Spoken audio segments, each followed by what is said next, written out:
Olá, meus amigos e minhas amigas do estudo bíblico Apocalipse de João, paz e bem. Então, o que nós estamos estudando é o bloco da abertura dos 6 selos, melhor, 7 selos. E nessa abertura dos 7 selos, começa no capítulo 6 e vai até o capítulo 8, versículo 1. E a gente chama todo esse bloco que nós estamos estudando agora, que é do capítulo 4 até o capítulo 11, a gente chama de novo êxodo do povo de Deus. E o tema de hoje é o começo do fim. Chegou o dia da ira, não tenham medo. Ouvir a palavra do Apocalipse que provoca dificuldade na vida. Então nós sabemos já que o livro do Apocalipse é cheio de símbolos. E dentro desses símbolos que a gente vai estudando, a gente vai aprendendo. O povo fala dentro de uma simbologia. E essa simbologia, ela quer falar das coisas de hoje, das coisas da vida. Por exemplo, a Bíblia, ela fala-se em símbolos. Tem coisas que é símbolo e tem coisas, textos que são real, vamos dizer assim, né? São coisas reais que acontecem na Bíblia ali, coisas verídicas, vamos dizer assim. Agora, entre as coisas simbólicas e verídicas, são todas verídicas. E eu vou dar um exemplo já para vocês entenderem o que significa isso. Por exemplo, quando a gente fala assim, nossa, aquele fulano lá, ele entrou pelo cano, porque ele comprou um carro e era roubado. Então, o termo entrar pelo cano é uma simbologia, uma maneira de falar que não é literalmente falando. Ele usa um símbolo, mas na realidade ele comprou o carro roubado, e ele perdeu dinheiro. Quer dizer, na realidade, o fato é real, a maneira de falar. Ou você diz também assim, eu já pendurei a chuteira. Quer dizer, estou aposentado, não trabalho mais. Quer dizer, quando eu falo que eu pendurei a chuteira, é simbólico. Mas na realidade, estou aposentado, não trabalho mais fora. Agora eu trabalho em casa, outras coisas e assim por diante. Então é uma maneira da gente entender. E o texto de hoje, ele é pequeno, mas vale a pena prestar muita atenção. Pois aqui tocamos no ponto, ou naqueles pontos do Apocalipse, que mais mete medo no povo. O que fala aqui no texto de hoje? Vai falar de terremoto, vai falar de sinais na lua, no sol, vai falar o dia da ira de Deus. Hoje tem gente que liga tudo isso com o fim do mundo. As mudanças no clima, o terremoto, a poluição, a calamidade, as pandemias, a diminuição da camada de ozônio, a aparição de um cometa. Tudo isso é sinal de que o fim do mundo está chegando. Recentemente, na América do Norte, um grupo de pessoas fundamentalistas falou: o fim do mundo está chegando. E todos eles suicidaram, mais de 860 pessoas. Agora nós vamos suicidar e nós vamos entrar na cauda do cometa e estamos livres. Mas peraí, né? Não é assim, né? Esse é ser fundamentalista. Então, para a gente entender um pouquinho a leitura de hoje, né? Nós estamos aí, então, na leitura que vamos ouvir hoje, o Cordeiro abre o 6º selo. E João aprecia o começo do fim. Não o fim do mundo, mas o fim de um mundo. Durante a leitura vamos prestar atenção. Qual o mundo que acaba, qual o mundo que fica? Todos? Ou só alguns que têm medo? Então nós vamos ler agora, então, Apocalipse 6. Você que está acompanhando aí pelo YouTube, vocês, capítulo 6, de 12 a 17. Antes de eu ler, eu queria fazer um pedido para vocês. Manda esse vídeo para muita gente e pede para o pessoal se inscrever no nosso canal. Não custa nada. Se inscreve lá, não paga nada, aparece embaixo se inscrever. Quanto mais gente se inscrever, mais nós estamos evangelizando. O grande objetivo aqui não é ganhar dinheiro. Dinheiro, graças a Deus, nós não precisamos, a gente tem o suficiente para viver. Nós queremos aqui é evangelizar e inscrever no nosso canal. Então vamos lá ler o texto agora, que mais causa medo no pessoal. É o capítulo 6, o versículo 12 e vai até o 17. Eu vi quando o cordeiro abriu o sexto selo. Aconteceu um grande terremoto. O sol ficou negro, como um saco de cinza. A lua inteira ficou como sangue. As estrelas do céu caíram na direção à terra. Como a figueira deixa cair seus figos verdes quando atingida por um grande vento forte. O véu se afastou como folha, ou melhor, o céu, não é o véu. O céu se afastou como folha de papiro que se enrola. Todas as montanhas e ilhas foram tiradas do lugar. E os reis da terra, os magnatas, os comandantes, os ricos, os poderosos, os escravos e os homens livres. Esconderam-se na caverna e entre as pedras das montanhas, dizendo às montanhas de pedra, caiam sobre nós, e nos escondam-se da face daquele que está no trono, e da ira do Cordeiro, porque chegou o grande dia, o grande dia da ira deles. E quem poderá ficar de pé? Então o texto termina com essa pergunta. Quem que vai poder escapar? Então o texto de hoje é bastante sugestivo para nós entender. Vai falar de um monte de terremoto que está acontecendo aqui. A gente sabe que isso aí não é o pé da letra. Isso aí é uma maneira de contar a história, né? O capítulo 6, então, o João vai abrir aqui 6 selos. Os primeiros 5 selos aparecem assim, ou melhor, 4 selos, aparecem assim como um cavalo, né? O cavalo que vem, cavalo branco, depois aparece o cavalo vermelho, depois o cavalo negro, depois o cavalo esverdeado. O cavalo que vem arrasando. O que é na época do Apocalipse? O cavalo era como se fosse hoje o canhão, o tanque de guerra. Quando vem no 5º selo, já não aparece mais isso. O 5º selo vai mostrar, que é o versículo 9, os mártires que estão debaixo do altar. As pessoas que estão morrendo inocente nessa época aí. E hoje nós vamos ver, então, que quando abriu o 6º selo, aconteceu tudo isso aí. Agora, preste atenção aqui numa coisa, meu irmão e minha irmã, você que está do outro lado, acompanhando o nosso vídeo aí. Quem que tem medo? Olha lá, é 7. Ó, o livro do Apocalipse é tudo 7, tá? Olha, quem que tem medo? Olha, e os reis da terra, os magnatas 2, os comandantes 3, os ricos 4, os poderosos 5, escravos e homens livres. É 7 categorias de pessoas que têm medo do terremoto. As comunidades não têm medo. Mas como eles são poderosos? Como que pode ser poderosos escravos?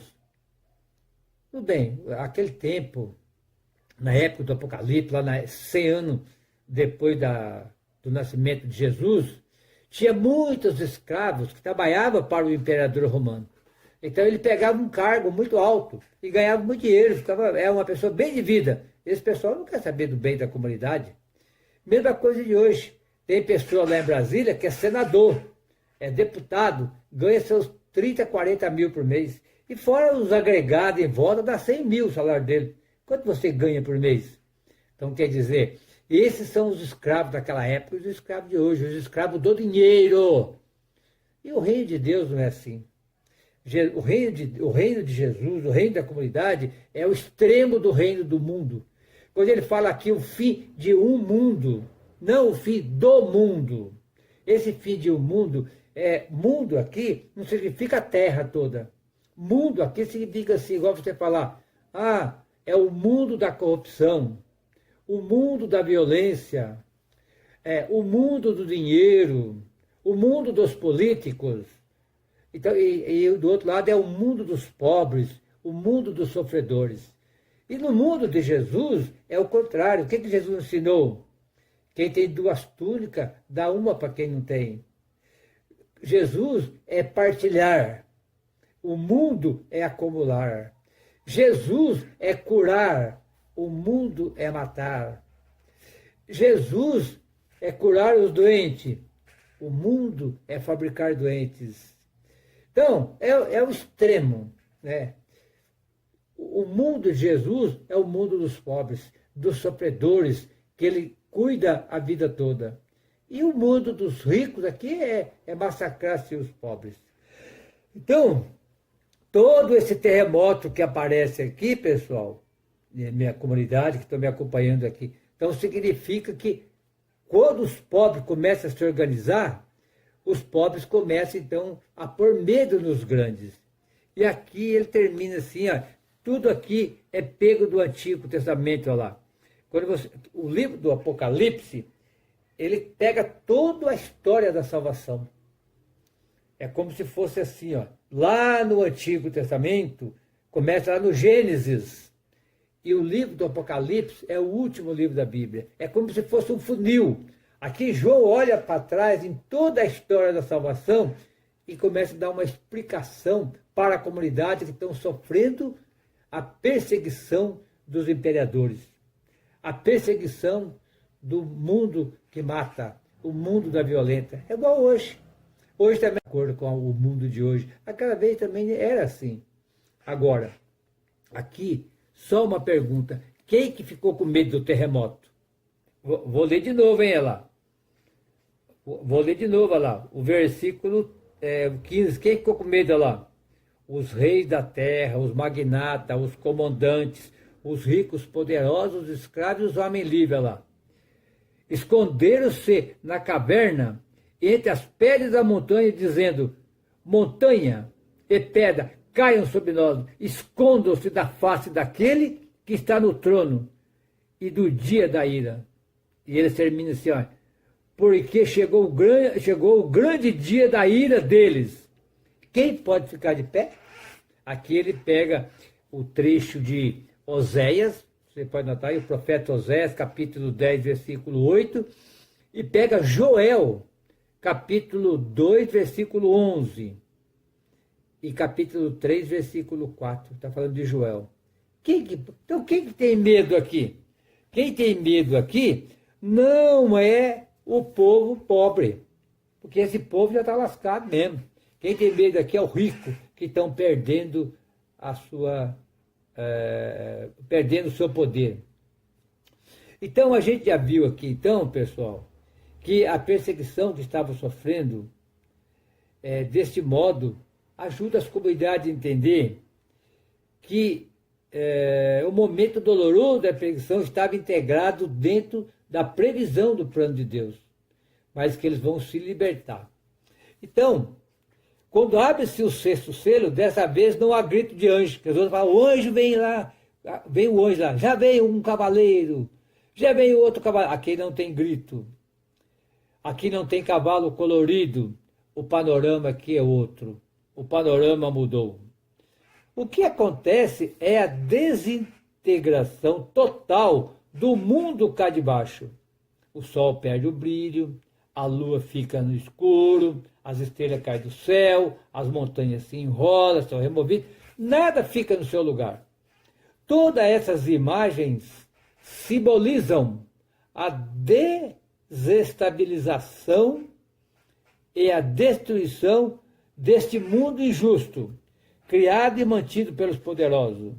Chegou o dia da ira de Deus, da terrível daqueles que querem manter o mundo da injustiça. O mundo de Jesus é o mundo da justiça. E o mundo dos homens de hoje, o meu e o teu, nós também pregamos injustiça. Então, a Bíblia Aí, toda a história da Bíblia, aqui para vocês acompanhar comigo, estuda bastante a Bíblia, vocês vão aprender. A história da Bíblia, ela é condensada em duas grandes partes. É condensada em duas partes que a Bíblia chama de Babel e do outro lado ela vai chamar de Pentecoste. Babel é o pessoal que fez a Torre de Babel, está no capítulo 11 aqui, de 1 a 9. Vamos construir uma grande torre para chegar até o céu. Para quê? Para nós ficarem famosos. Agora, dia de Pentecoste, Pedro, estava todo mundo reunido, era um só coração e uma só alma. Eles não tinham nada de propriedade deles, eles viviam todo em comum. Ninguém passava necessidade. Pentecoste. Só ler lá, capítulo 2 do Atos, de 1 a 12. Então, esses dois poderosos, aliás, esses dois assuntos, esses dois modelos, vamos dizer assim, eles andam junto da Bíblia. Né? Então, a gente tem que tomar cuidado, que a hora a gente pode estar do lado dos poderosos e do ladrão.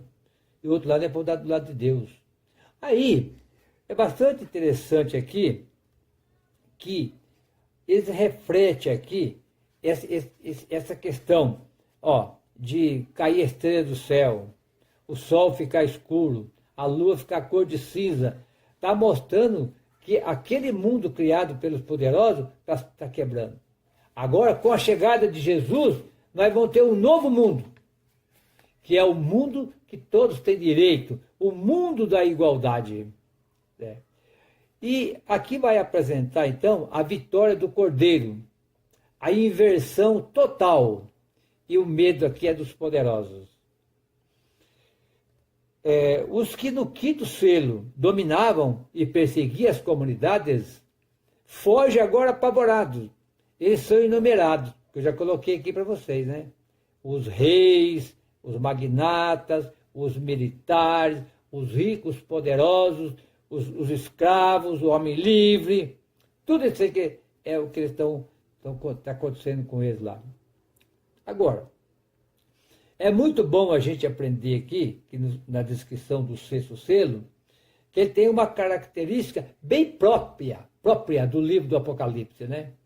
Ela é feita quase inteiramente de símbolos, tiradas da profecia do Antigo Testamento. Repetindo aquilo que eu já falei para vocês, né?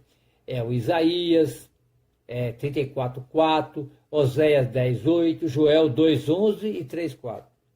Parece uma colcha de retalho, cujos retalhos lembram coisas familiares que todos já conheciam. Era uma maneira de sugerir que as profecias lá do Antigo Testamento agora estavam acontecendo. Ou melhor, está acontecendo. Deus não quer vingar ninguém. Deus não maltrata ninguém. Deus não castiga ninguém. Quem castiga é eu mesmo. Quem castiga você é você mesmo. Deus é misericordioso. Deus é amoroso. Deus é cheio de compaixão. Armas na mão do povo? Não. Jesus nunca quis isso. Quando ele foi preso, o Pedro, está nos 3 evangelhos aqui, ó. Quando ele foi preso, o Pedro reagiu. Pegou a espada e tocou na cabeça do soldado. O soldado desviou, cortou a orelha. O soldado se chamava Malco. Jesus pegou a orelha, colou aqui de novo, rezou, a coroa, na hora fez o milagre. E falou para Pedro, Pedro, coloca a espada na sua bainha, porque quem com ferro fere, com ferro será ferido. Quanto mais arma vai colocar na mão do povo, mais gente vai morrer e eu também vou morrer. Porque não é por aí que resolve. Violência traz mais violência. Né? Então, aqui eles estão dizendo o grande dia de Javé. Que um dia Javé vai voltar. Né? Nessa abertura dos 7 selos, o que a Bíblia, o que João quer ensinar para nós? O João quer ensinar para nós, a Bíblia como um todo, ó, o que a Bíblia quer ensinar para mim, o que a Bíblia quer ensinar para você? que nesta vida aqui da Terra não existe arquibancada. Ah, eu estou fora. Eu não voto para ninguém, eu não tenho nenhuma religião, eu estou neutro. Não tem como. Ou você está a favor da vida, ou você está a favor da morte. Ou você está a favor de Deus, ou você está a favor do ladrão. Ou você trabalha para o reino de Deus, ou você trabalha para o reino dos ladrões, dos poderosos. Não tem aqui, não tem como. Porque quando o pacote de arroz custava 10 e foi para 20, ele custa 20 para mim e 20 para você. A gasolina era 4 e foi para 5,50, não tem como, certo? Não tem como. É 5,50 para você, 5,50 para mim a gasolina. Não tem como você escapar dessa. Certinho? Não tem como. Então nós estamos no mundo, vamos dizer assim, no mundo que não tem arquibancada. Ou você está do lado, ou você está do lado do plano de Deus, ou você está contra a vida, ou você está a favor da vida. Então, os acontecimentos dessa luta que se realiza com a vinda de Deus, esta é uma luta progressiva, e a realização do novo êxodo são as dores de parto do novo céu e da nova terra. Agora, vamos prestar bastante atenção nessa frase aqui, ou melhor, nesse texto que eu já escrevi, e vocês estão aí também no YouTube, quiser receber meus textos, vocês mandam para mim um WhatsApp, certo? Eu mando os textos para vocês também no Zap, ou no e-mail de vocês, para vocês poderem acompanhar o texto que eu escrevo, explicando o que eu estou falando, está escrito. Tudo que eu estou falando aqui está escrito, tá? Manda para mim um Zap, né? O meu WhatsApp, mas avisa quem você é. Ah, eu sou a Maria, eu sou o Zé, eu sou o João, de tal lugar, para me poder saber, para me incluir vocês aqui no meu contato. No finalzinho, eu dou o número. A luta entre o bem e o mal não deve ser entendida como do lado só. Do lado da Babel, todo mundo não presta? Não. No mundo dos ladrões, todo mundo é ladrão? Não. Lá também tem gente boa. Lá também tem gente que quer fazer coisa boa. Mas no mundo de Pentecostes, todo mundo é santinho? Não. Aqui do lado de Pentecostes também tem gente que não presta. Então, dos dois lados, tem gente boa e gente ruim. Nenhum partido político, nenhum, é santo. Todos os partidos políticos têm problema, tem ladrão. E todos os partidos têm gente boa. A igreja tem gente boa e tem gente ruim. Todas as igrejas têm aqueles que prestam e aqueles que não prestam. Então se a gente for dizer assim, que todo mundo não presta, vão matar todo mundo lá de lá então. Ou todos eles vão matar nós aqui pro lado de cá. Não é assim. A realidade do bem e o mal, da justiça e da justiça, são sementes de vida e morte. A Bíblia está, olha. Eu estou lhe apresentando para vocês a vida e a morte, o bem e o mal. Os dois estão aí no meio de vocês. Mas, por favor, escolha o bem. E o bem é a vida. Isso está misturado dentro de nós, dentro da igreja, dentro do partido político, dentro da nossa casa. Está em todo lugar que está misturado. E tem uma coisa importante. Está dentro de mim também. Aqui dentro de mim, do Afonso, tem o lobo e tem o cordeiro. Dentro de mim tem o bem e tem o mal. Agora, quem que vai sobreviver? É aquele que eu alimentar mais. Se eu alimentar mais o lobo, eu vou ficar sempre do lado do ladrão, do lado do assassino e do pessoal que comete corrupção. Agora, se eu alimentar mais o lado espiritual, da religião, o lado de Jesus, então eu vou mais para o lado de Jesus, vou ficar mais para o lado do Cordeiro, vou ficar para o lado da vida, para o lado do amor, para o lado do perdão, para o lado da partilha. Então, o esforço de conversão, ele é pessoal. É meu primeiro, depois vai para a comunidade, depois vai para o social, que é a igreja, que é o partido político, que é tudo. É tarefa de todos e deve ser permanente e constante. Então você, meu irmão, minha irmã e eu aqui, nós pensa sempre assim. Todos os lugares tem gente boa e gente ruim. Dentro de casa, é na igreja, é os juízes, é o Congresso Nacional, é na polícia, é na Guarda Municipal. Todos os lugares tem gente boa e tem gente ruim. Depende de nós fazer essas coisas acontecer. Então, meu irmão, vamos ficando por aqui.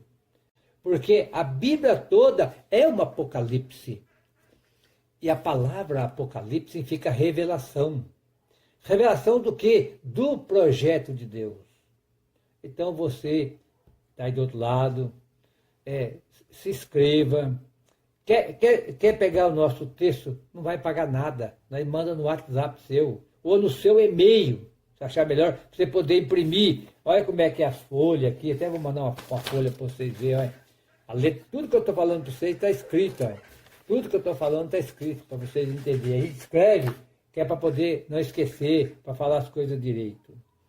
O meu WhatsApp é 11 9 7 1 8 9 5 7 4 6. Certo? 4 6. Ou a gente vai falar 4 6. Então eu vou repetir. 11 971 89 5746. Então, ficamos com essa mensagem de Deus hoje, que Deus sempre nos acompanhe, esse Jesus da vida, esse Deus da vida, que Ele não quer a morte. Se está morrendo muita gente, não é culpa de Deus. Alguma coisa que nós fizemos errado. Precisamos descobrir, para nós recuperar de novo, o valor da vida. E como que a gente descobre? Rezando, indo na missa, quem é evangélico no culto comunitário, fazendo bem. Jesus passou por essa terra fazendo bem. O Senhor esteja convosco.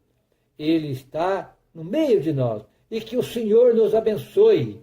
Em nome do Pai, do Filho e do Espírito Santo. Amém.